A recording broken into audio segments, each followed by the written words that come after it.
politics of fear and hate are wrong. We love you and politics of compassion But America, and love are right. we are not going back. Hey, welcome everybody to another episode of Raised Red Living Blue podcast. I'm your host, Jason Will, joined by my co-host, Sloane Roden. Sloane, I've missed you.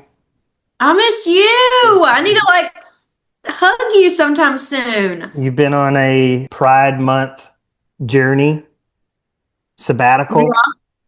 Little sabbatical.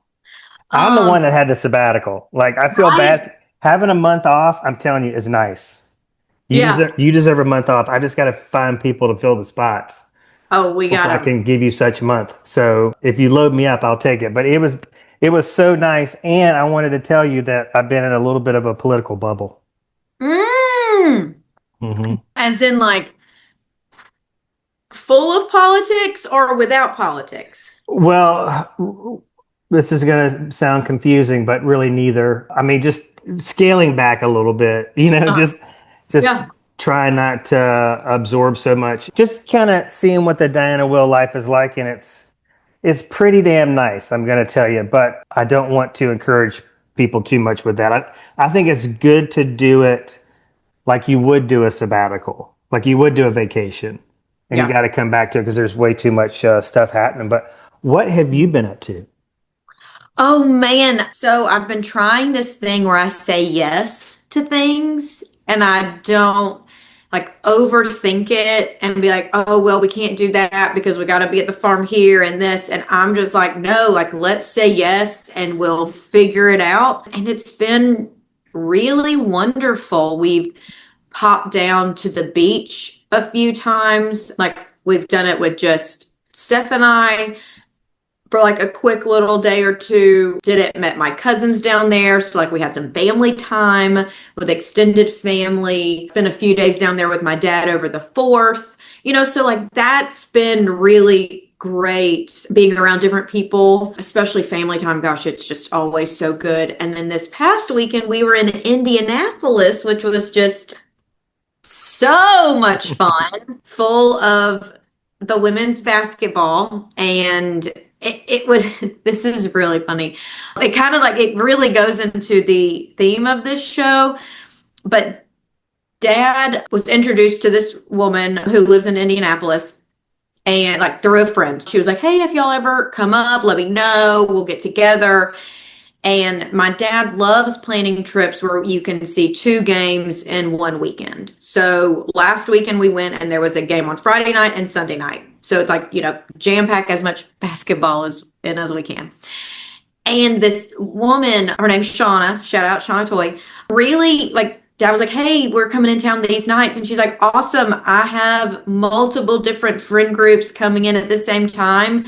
And just really took us under her wing and included us in everything that she was already doing. It's that idea that we've talked about multiple times of expanding the table, and you should have no idea who's going to get along and relationships are going to be forged, and really expanding that circle, receiving that kindness just was really impactful and has made me want to do the same.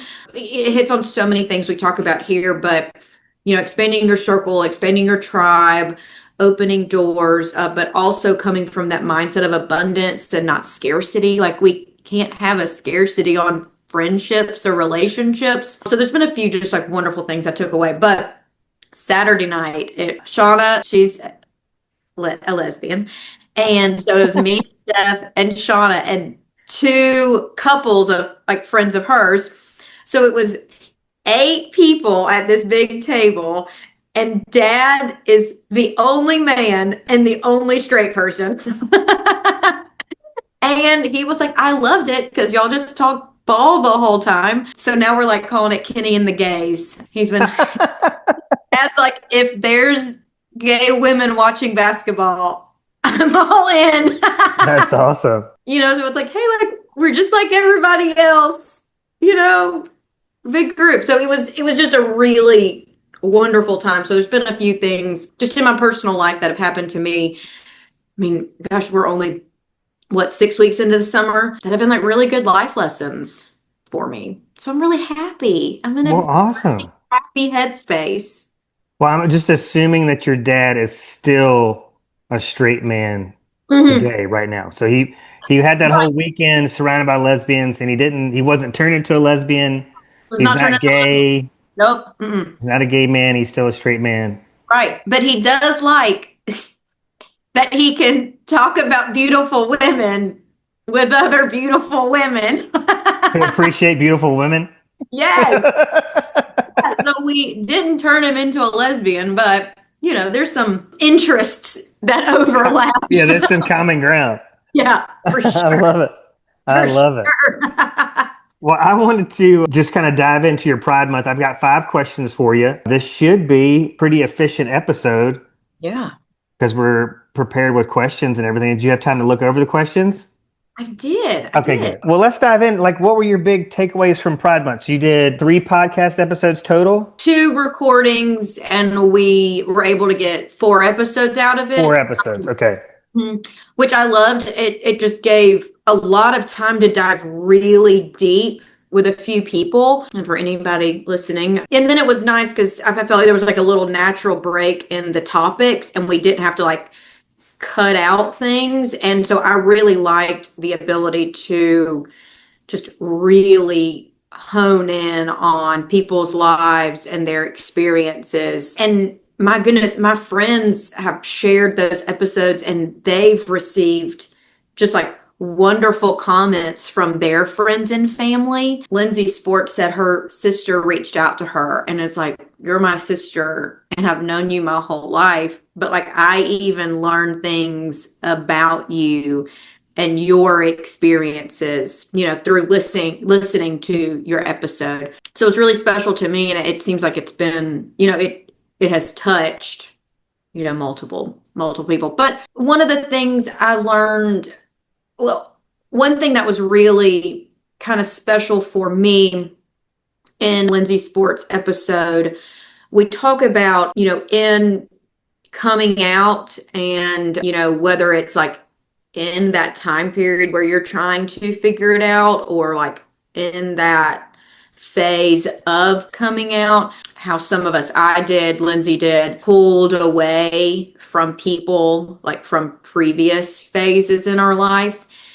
And it's a form of really like self-protection because it's like, okay, if I can kind of control what's going on and then I can remove myself, that feels safer than being rejected by that person. And it was nice to hear that somebody else did the same. And you go through that and do it, and it's not, you don't know you're doing it. It's not like a calculated strategic thing. It's something that I realized like in hindsight and kind of thought back on it. So that's just a shared experience that I've not heard anybody else say. And so like when people have, similar experiences, you feel kind of seen, but I also like shouted and Dad man called me out on it. I said a name of somebody that I'm going to reconnect with and I haven't yet. So I need to hold true to my promise on that.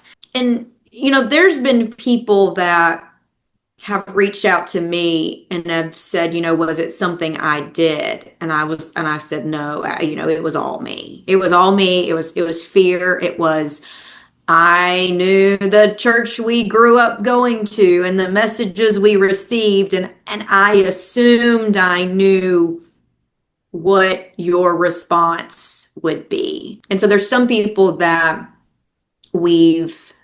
I and that person have like reconnected and continued a relationship with. And sometimes it's just been that, some of those, I don't know if it's me coming out or just we were friends in high school, and not all of those relationships, stand the test of time. So that was a really interesting thing. And real quick, real quick. So Lindsay lost a bunch of followers. Do you think was some of that on her because she was like pulling back from these relationships? Probably a small percentage. Right. That I don't know. The way that was her this like business page she had was so focused on her job and her industry that as soon as she spoke out in support of the Black Lives Matter movement, people filtered themselves out. See that? This was this space that was only business, only fitness, and then somebody comes and, wow, how dare you make it political? We just like that you share fitness, or we just like that you share memes. I see that all the time. And so I don't think, I didn't take it from that. I took it more as in like a business space that then she decided to cross that barrier and become, proactive and speaking out for injustices she sees. So that's, it's really sad. Like I know what the reality is, right? The reality is not that she was the one that was, retracting. It was, the people that were following her. It's just disturbing. And it goes back to, again, a lot of things that we've talked about on this podcast with double standards and things like that. Because if she had come out in support of those policemen, it might have been a very lopsided. I mean, she would have lost some followers, but it would have been much more manageable and not as hurtful, I would think. Hey, fellow Blue Dots, we would love for you to connect with us on social media. We're on Instagram at raisedredlivingblue_pod and TikTok at raisedred_livingblue. Okay, back to the episode. If somebody's out there listening right now, and because I know your work identity, like for us in real estate, I've been trying to make this point on my Monday training calls lately, is that like when we're working, we're living, and when we're living, we're working. There's really no difference. We're always on, it's just a 24/7 thing. I think that can be a blessing if you embrace it. It's always going to be abrasive if you don't. But I think a lot of people, feel that way. I'm sure, Lindsay, when she was in, heavily immersed in the world of sports and fitness, it's like your health is your life and your life is your health. I mean, it's the same thing.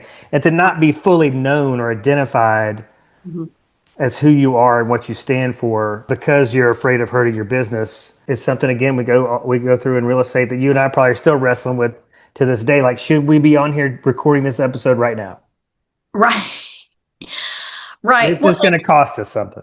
Right. Well, and that part, we're taught so much about find your niche and lean into it and who's your target audience. And so we like have that on one page, but we've almost taken some of this advice and used it over here. Like this is now our political platform where it's all we talk about and a place where we feel safe to speak out. And then if we choose there's things that we want to like share across, we can, which I would think is the same of people who share, some personal on their business and some business on their personal. I don't know. Is it a little bit of like protection? Probably, but I think anything in the world right now, especially when it comes to like media and social media, it's about, really honing in on something specific, so this is our platform where we can hone in on that specific. Yeah. I'm sure there was reasons why you chose every guest, like, because there's so many people you could have had on for, your Pride Month episodes. Yeah. Was there anything special about the selection process, or you're like, I just love these people, they're all outspoken? What was going on there? Anything? I knew sport had not been political really prior to this election. And so it was really important for her after this 2024 election to become engaged and involved. So that aspect was interesting to me. I didn't realize how political Jamie was. Mm-hmm. And, well versed and on his game there and passionate. Right. Yes. So what are some other things about sport? I can't remember, but Joey, I knew some of her story. Joey's a little bit older than me. So that gives a different just perspective, somebody who came out in the 90s as opposed to 2013, 2012. And then I knew Jamie's coming out story and didn't ask him to share and didn't know if he would want to share something, because I can imagine that's a hard experience to live through, being outed in that way and then being taken to church and having to come face to face like with these pastors and ministers. And so I think that was a really important story, like, for people to hear. And I was so very thankful he felt comfortable and wanted to share that. So there was just specific things about knowing these people that I think they would bring different voices to this, very like vast community. And it helps when people that you're close with and you have relationships with. I'm very thankful they were willing to share their hearts with us. Yeah. And you gave them a voice, and it's already paying off. They've got friends and family members reaching out and going, never knew this about you, or it's bringing them closer together, which is really cool.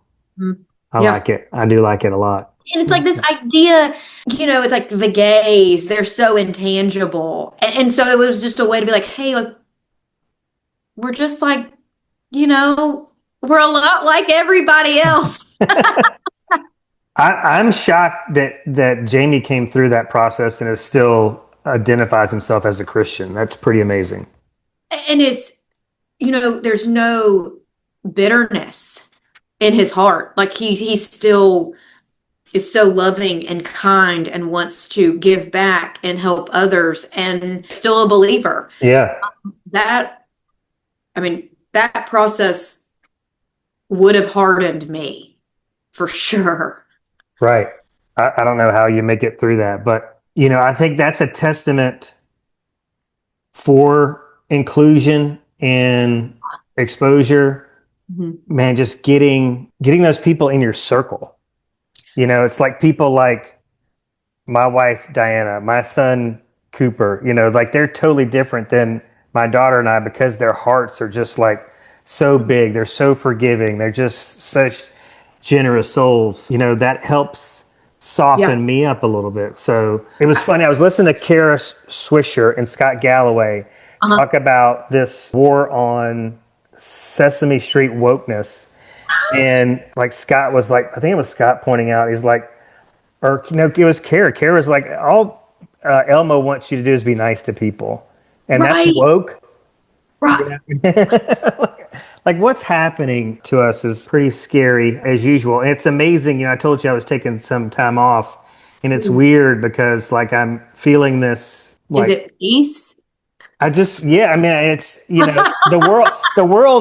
fire has been stoked since we last got together for an episode.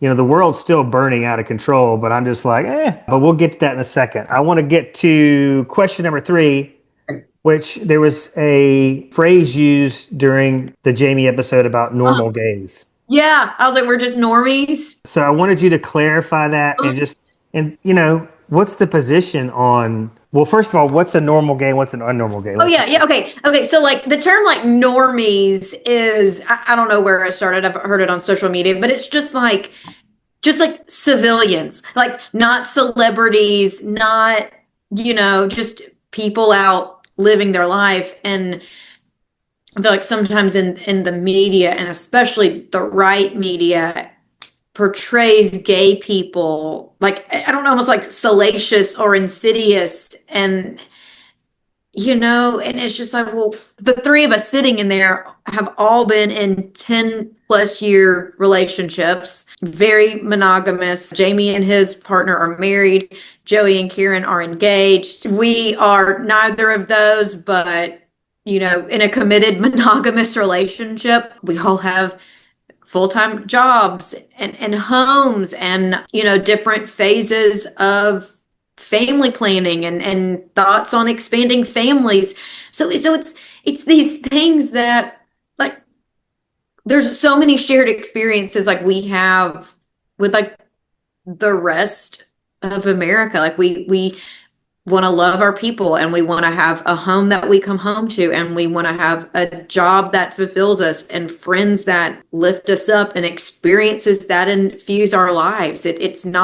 We're not just these, it's not like we're always wearing glitter and tutus like we are at a pride parade. Like it's almost like think of it like a bachelorette party. Like that is like one time, one place for this, kind of like alter ego things to come out, think of like a costume party and stuff like that. But the rest of the time, man, we just do our job and love our people and, live and let live and, love our people, not just like we want to love our partners, and we want to love our friends and family around us as well. Yeah. It's not necessarily like you've got good gays and bad gays. It's that we're trying to just recognize that there's only a couple little differences, if not one difference, that separates you. That's it. Yeah, for sure. Yeah, one little difference that's like kind of big just because of life experiences, and that really comes from the hatred that there is in society. But yeah, it's just like I said, we're little normies like everybody else. Yeah. Why would somebody want to hate me because I love somebody that has the same private parts or whatever? Right. And I think it's for decades, in the church, out of the church, there's this idea that gay people they're bad people, and it's this idea of that they groom young children and they can't hold steady jobs. And so there must be mental illness and just, I feel like so many of those stereotypes have been debunked, thankfully, recently. But there's a lot of, I'm going to use like the big P word, but like a lot of homophobic propaganda that was pumped into, the American media and mainstream, decades ago. Yeah. But anybody that goes to hell or condemned to hell has to be bad. Right. How can you be condemned to hell and not be evil? Right. Well, and if, a preacher up there in the pulpit is saying you're an abomination, it's like, well, if the preacher's saying it, then it must be true. Yeah. And now I want to, crawl in a dark hole, potentially take my own life. And now I don't have a hotline I can call. For sure. For sure. Yeah. So that's like, all right, go ahead and kill yourself because, we just need you to get on out of here. Yeah. Really, really sad. But I can tell you who's doing the grooming and the sexual exploitation is rich, white, effing men. That's who's doing it. Yeah.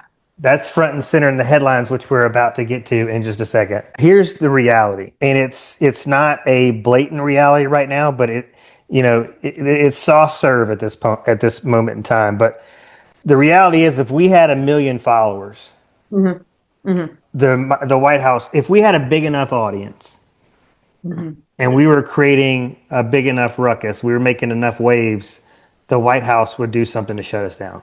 Or there would be an effort, a very concerted effort by MAGA, all the way up to the Oval Office to shut us down. It's like, well, and Colbert just now. The first thing, so like, was saying a minute ago, just referencing my wife about she's in this bubble to try to protect her mindset and her mental health from, the state of our political culture. But, had the Today Show on this morning, they mentioned it, and she just immediately equated it to politics. She's like, God, are they shutting him down? Because CBS has had all kind of turmoil. Yep. I think more than most. I mean, everybody's had their fair share, but CBS is really getting pummeled right now. But yeah, there's an effort to silence. So it's a fascinating time to be alive. I just can't shy away from that. Go ahead. What you got? I remembered, when we were talking about, we'll call back to the beginning of takeaways. There was something Jamie said that was so very important for me. And he said, it's not about going out there and saying, I'm proud to be gay. It's to give visibility to others, visibility to people who don't have the, who aren't sure how to come out, or don't know there's a community, or is struggling with coming out. It's to help, yeah, show there is a community here. And so I've for so long equated it with like, being gay isn't always something I'm proud of, but coming from the thought of no, like this is important because visibility is important. I have a completely different like mindset around it now. And I hate that I got that towards the tail end, but I'll be prepared. I'll be prepared for that next year. I'm going to hold it in my little heart. So I appreciate that. So sweet. Community was a big word I got out of the episodes. The desire, the impact of isolationism, feeling alone, feeling dirty, evil, whatever you feeling like you're a bad person, all that stuff. But yeah, it's really about the kids that are coming up, right? And being a role model for them and just let them know like, hey, you can have a really good, high quality of life and you're not going to hell and nothing's wrong. I mean, you can get a job and you can hold a job and you'll be good at that job and people will accept you and support you and you can have everything everybody else has. You want to get married, you can. You want to have kids, you can. Now, might come with a few little extra steps, but like a lot of straight couples are having to do those extra steps right now. So there's resources and opportunity out there, if you want to. Like coming out isn't going to decrease your opportunity in this life to live it to the fullest. It'll just look a hair different. well, I imagine, what must it be like, or is it true? Because this is a heterosexual interpretation, but it seemed like, after 2015, after the last several years, it's kind of like, all right, we're over this issue. We're moving on. There's this big inclusion, equality vibe going on, and now we're back to where, it's front and center in the culture war of gay marriage. You've got military service, all the transgender stuff going on there, and athletics. It's just everywhere. It's being weaponized. Right. Yeah. It feels like it's like we've all gotten whiplash because of it. Like, oh my gosh, we felt like we came so far and that was just 10 years ago. And now we're back to like, can people throw us out of restaurants? Can people, refuse? Well, even after gay marriage, there's, we can choose not to serve you. We can choose not to make your wedding cake. We can choose to, not allow you to get married at our venue. So like some of that was still happening. It's not just we have our religious protections and so we're going to use those within our business. It's, we want to strip your rights and make it so you can't, you no longer have these rights that you have right now. I tell you, it's interesting. Just listen to you talk about all this. It kind of brings into focus probably the thing that I am struggling with the most at this moment, which is not, Republican, Democrat. It's not all the headlines that are just, bogging down the 24-hour news cycle. But It's like all this effort that we're having to expend right now to humanize things, like to humanize all these facets of our people. But if you think about humanize kids in Gaza, a young kid in Gaza, even if he's got a Hamas tattoo across his freaking back, it's a child. But it's like we can't be pro-Palestine without being pro-Hamas. There's a demonization going on with Ukrainians, LGBTQ plus. It's just front and center right now in the crosshairs. But it's like, if it's not happening to you right now, it doesn't matter. Right. And we shouldn't care. Yeah. It's like, what is this woman in Birmingham where we live, whose husband was snatched up by ICE, and she's saying, well, this isn't what I voted for. And it's like, well, ma'am, it is. Like you were okay when it was everybody else. You just weren't okay when it affected you. Yeah. Like, I saw this meme a few weeks ago, and it's like, I just like want to love people and support people and everybody have equal rights. Like, when did that become so extreme? Hey, fellow Blue Dots, don't forget you can find all of our episodes on Apple Podcasts, Spotify, and YouTube. Please hit that subscribe button, and we would love a review. Okay, now back to the episode. Well, my first question was, have you had time to really focus on what the ramifications of the big, beautiful bill will be on Alabama? Oh, Has there been a I hospital haven't. closed yet? What's going on?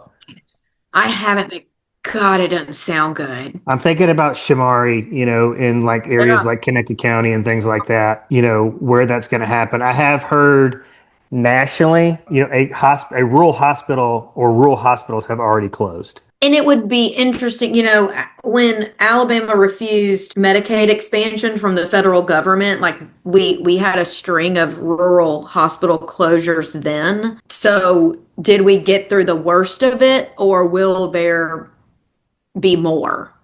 And dissenters of the Medicaid expansion say things like, well, that's because we had to, to take Medicaid, expansion, we had to hire, DEI candidates, and we didn't want people who, we just didn't want to hire Black people who weren't, who didn't have the skills. And it's like, that's not what fucking DEI means, but like, I can't get into a comment war right now. So like God, that fucking bullshit. Yeah, so I don't know. I've not heard anything specifically yet. When you've got Alabama, Mississippi towards the bottom, I mean, like we're in for some turbulence, but I do think it's important. Alabama and Mississippi towards the bottom. What the hell is this up with Linda McMahon saying that all schools in America need to be more like Alabama? To me, it's just another clown cabinet talking head who's talking out of her ass. What is their obsession with the state of Alabama? It's weird. I don't know, but I've just been really, I'm very frightened. I don't know. Am I more concerned about a Tommy Tuberville governorship than I am about a second term Trump presidency? I don't know. But, the fact that neither are good. Yeah. I mean, just, Katie Britt rubber stamps, endorses him. She has no pushback really on this border bill. She's expressed some concern over what the medical research funding at our local universities here in Alabama. Yep. But I mean, she's a border hawk, and that's what she's really kind of doubled down on, or tripled, quadrupled down on, and just ignored the rest of it. I mean, she's not really overly concerned about, people that are going to lose health care or, I don't know, go hungry or any of those type of things. She's just like America First brand, especially on immigration, full stop. Well, like that's the only problem we have. Right. Well, in a state that receives more federal money than it like provides or gives into the system, it's shocking how they are for all of this slashing of the government and bringing state things to the state. And it's like, well, we can't run shit here. So how do you think this is going to work out? Well, and this brings me to a takeaway from Jamie when he was talking about Marjorie Taylor Greene not reading the effing bill, saying, "Oh, I didn't know that was in there." And this is your job. This is your job. But this is the people like these. This is who you're talking. You're talking about a voter. Yeah. Who voted for a candidate that sent her husband to detention center, or is going to be deported, or is just being detained. Mm-hmm. And we don't know what kind of condition these people, like, are they getting 3 square meals a day? What's happening to them in these detention centers? But they've already had people die. in these detention centers. Right, exactly. I'm So like, it's like these alligator people, Alcatraz, my ass. It's alligator Auschwitz. and people, MTG's got all these constituents that are just not even paying attention to the fact, or it's not even a big deal to them to hear that she didn't read the bill. She doesn't know everything that's in the bill. Mm-hmm. It's scary. I'm all for primarying people that are over a certain age, God, right? that are in Congress for celebrity and not service. On both sides. Yeah, 100%. Both sides. But yeah, Nancy Pelosi, it's time for go retire. Oh my God. Go Yep. live out your golden years. Anywho, let's keep going. We got a lot to talk about here. All right, next on the list is I wanted to get your thoughts on the immigration drama out in Los Angeles County. You got these people in the masks. Somebody has died recently from one of those raids. Were you mortified watching that? What were your feelings internally? Appalled, scared. The thing I've seen that I think like resonates with me the most is it looks like something that they can use to film and use for propaganda. Mm-hmm. It felt very Hunger Games. Yeah. Like we're going to do this and depict it a certain way, and it's going to be a production that we can then use. And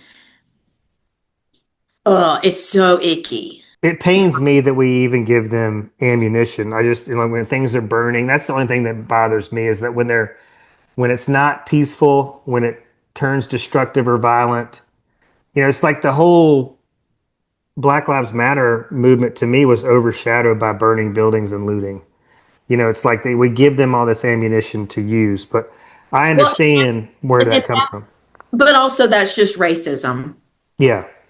We're gonna when it's people of color protesting and there is destruction of property, we're going to focus on the destruction of property. When it is white people storming the Capitol, we're going to call it a tour of the Capitol. So it goes down to the systemic racism in America. Yeah. And not, and the fact that it's not individualized. It's the whole definition of systemic. It's in the media. It's in our whitewashed history books. It's how laws have been written. And so it's that portrayal of these protests where one side, gets kind of one edit, and then the white people, as always, they get a different edit. Mm-hmm. It's very sad. I tell you, jumping around here a little bit, but that's my style. In terms of like Mississippi, Alabama, I didn't realize like Black women, the mortality rate. Yep. Mm-hmm. What am I trying to say? They die at childbirth a lot in the state. Yeah. But also that Wow. that goes to, I think there's multiple things, and talk about something that's systemic. It's lack of healthcare facilities. It could also be healthcare facilities when it comes to OB appointments, fertility treatments, vitamins, hospital care, but also the fact that people don't believe Black women when they're advocating for themselves. When they say they're in pain or something hurts, they don't believe them and they send them home. Really have been treated throughout history, and this is happening right now, so you can't just say, oh, this happened 200 years ago. Are continuing to be treated subhuman. Yeah. And anybody, any healthcare provider who does not believe someone when they say they are in pain and something's happening to them, that is a nightmare for that person, for their family, the long-term effects that can happen because of that. And whether it's, something that woman has to live with the rest of her life, or the fact that they don't believe her and she dies. Yeah. Yeah, she's just trying to shirk a responsibility get out of, having to do work or, grift off the system. It's sad.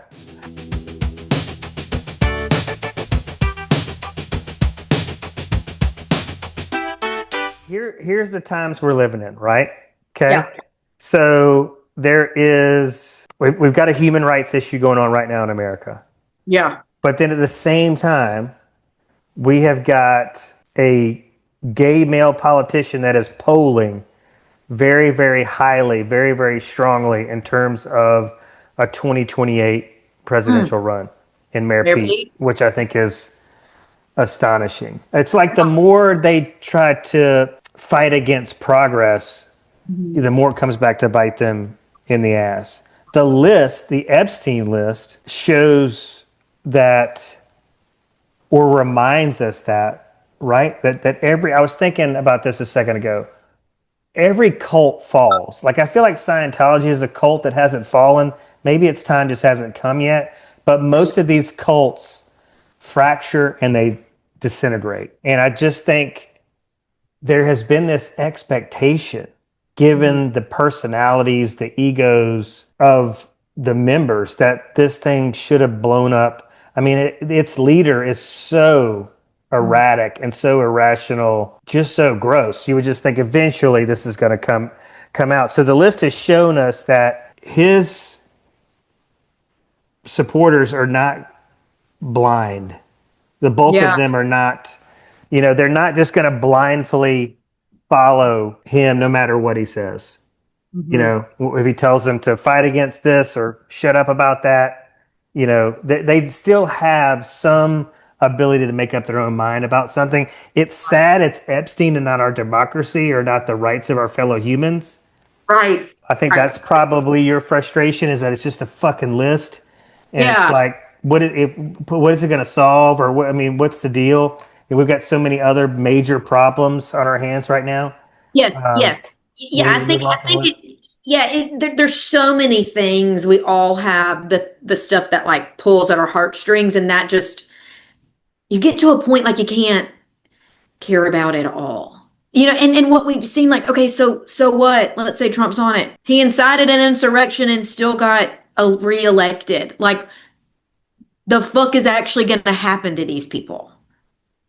And maybe I'm so cynical now because it doesn't feel like there is like repercussions for any of this. Yeah. But it really, but I agree with everybody. Like, what was his female partner's name? Elaine. Yes. If it doesn't exist, why is she in prison? So like, it's very sus. The whole thing's weird. I don't like it. Well, it's interesting. I think the big problem is that definitely hiding something. Well, he's acting so guilty, but just everything's a hoax. I mean, so everything can't be a hoax. So everything that's negative has a negative impact on Trump can't be a hoax. Mm-hmm. So it's just like, you can't. I think what the hope here is this: it's not indestructible. It is fracturable, and to me, it does have a life expectancy. That last part may be a little bit too hopeful, but I'm seeing the signs. The other thing is he's like so erratic and clearly not strategic. I think what you're getting at is like, he's going to be the boy that eventually cried wolf. Like, everybody's going to realize like there's a pattern, and it can't be every single thing all the time. Right. Because if it was there's hoax, no like picking of battles. If it was a hoax, Ghislaine wouldn't be in prison. Right. If it was a hoax, he never even would have been in a position to be murdered or kill himself. I mean, yes. So there we are. Scott Galloway made a really impressive point. I'm just trying to get really caught up. Been like getting back on the hamster wheel this week and listening to podcasts and stuff. But he was like, all right, so let me get it straight. The 2020 election was stolen. Mm-hmm. To steal something is a crime, yet nobody who did the stealing has ever been held accountable. Right. The whole Jesus versus MAGA is probably one of my favorites. Oh, uh-huh.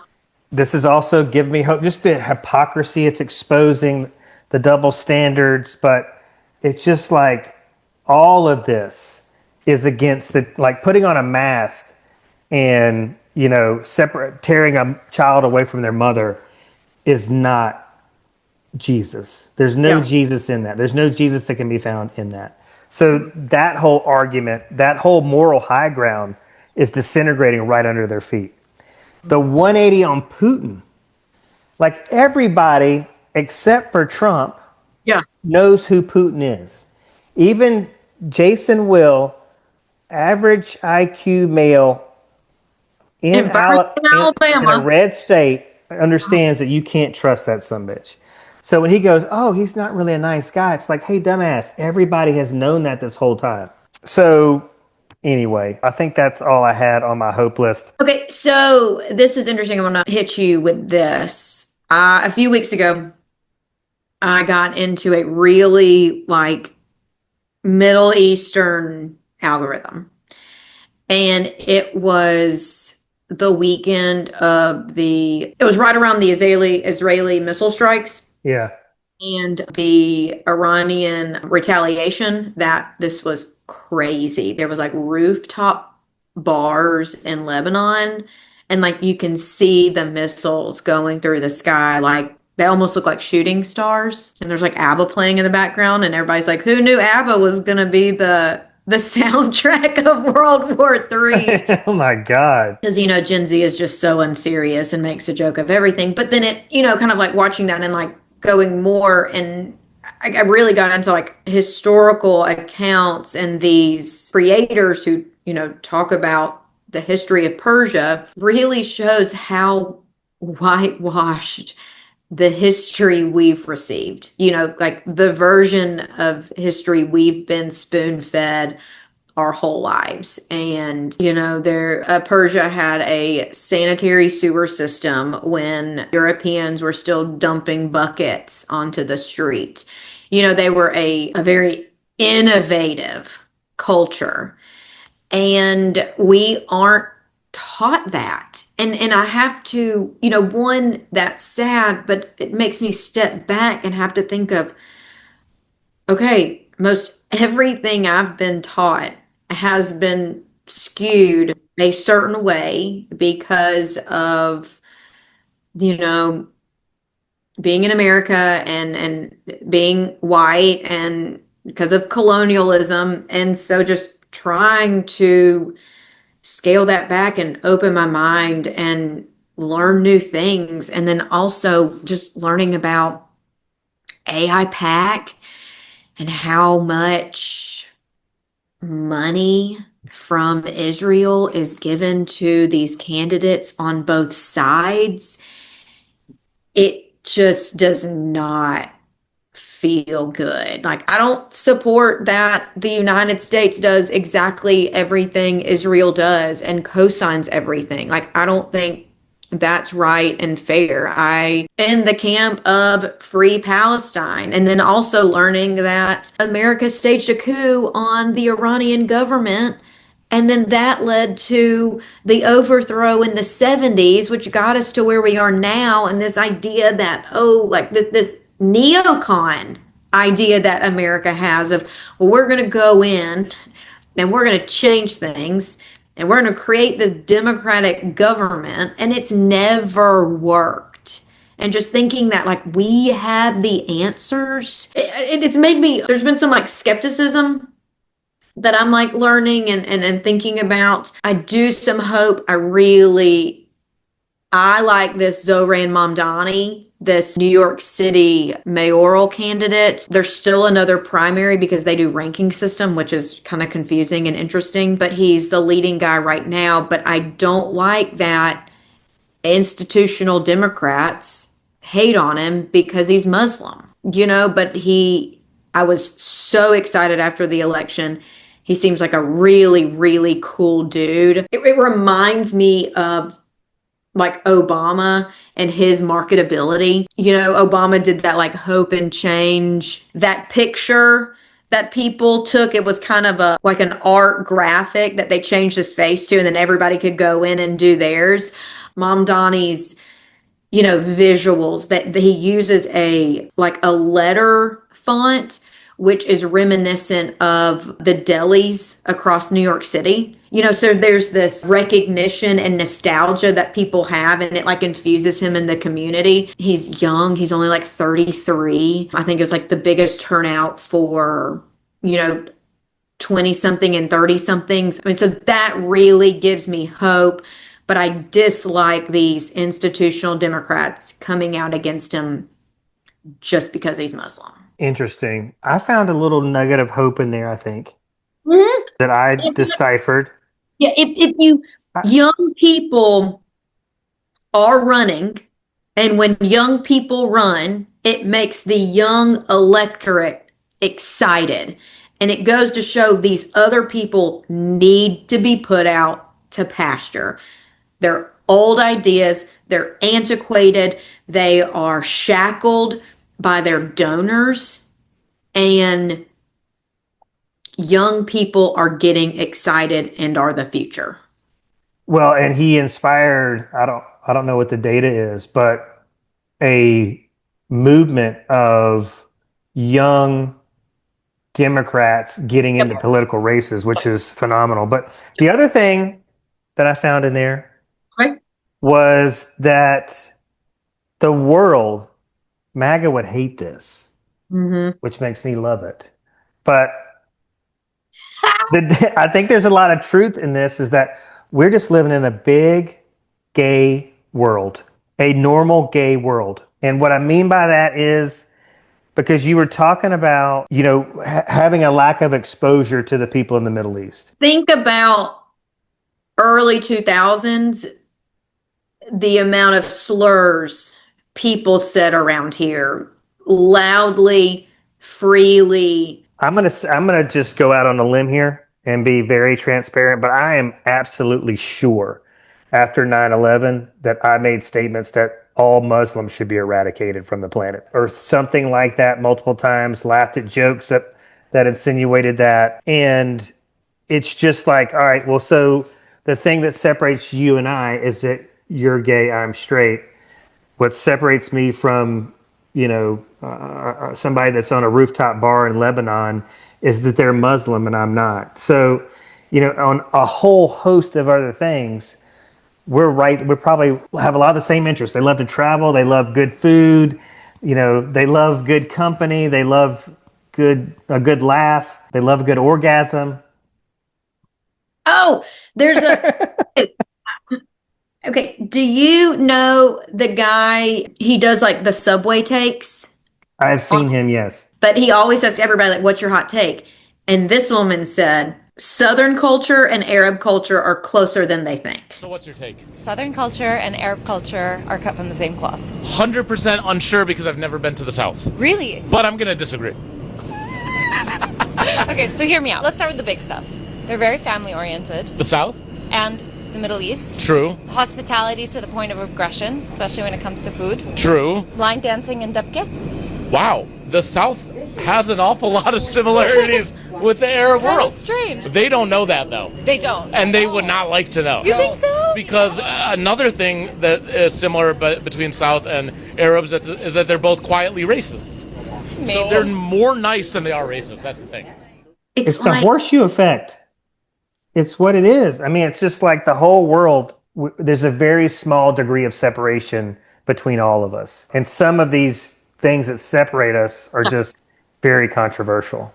Okay, this is a hopeful thing. I'll try to find it. There was a church, I think in Memphis, but like somewhere in the South. I don't know the denomination, but like an evangelical church. And it was announced that, I don't know the specific name, but a like Muslim worship center bought the land across the street. And they were going to be building their, I don't know if it's a mosque, but what we would call a church. Yeah. And people were a little hesitant at first. And then the church leaders put out a sign and was like, we welcome, and then named, the name of the organization to the community. I'll never forget the morning that I saw an article about a group of Muslims who had bought 30 acres and were planning to build a complex. When I saw that, my stomach kind of tightened up. They were going to be right across the street from us. I felt that ignorance and that fear. So I prayed. I said, Lord, what are we supposed to do? The idea of Memphis Islamic Center started because we felt we needed a family life center, a place for people to pray and play, to socialize, and have a sense of community. It is a difficult time for Muslims in America. We did not expect to be welcomed. We thought we have to work hard. And one day we were driving by and we see a banner, and that banner says, Heart Song Church welcomes the Memphis Islamic Center to the neighborhood.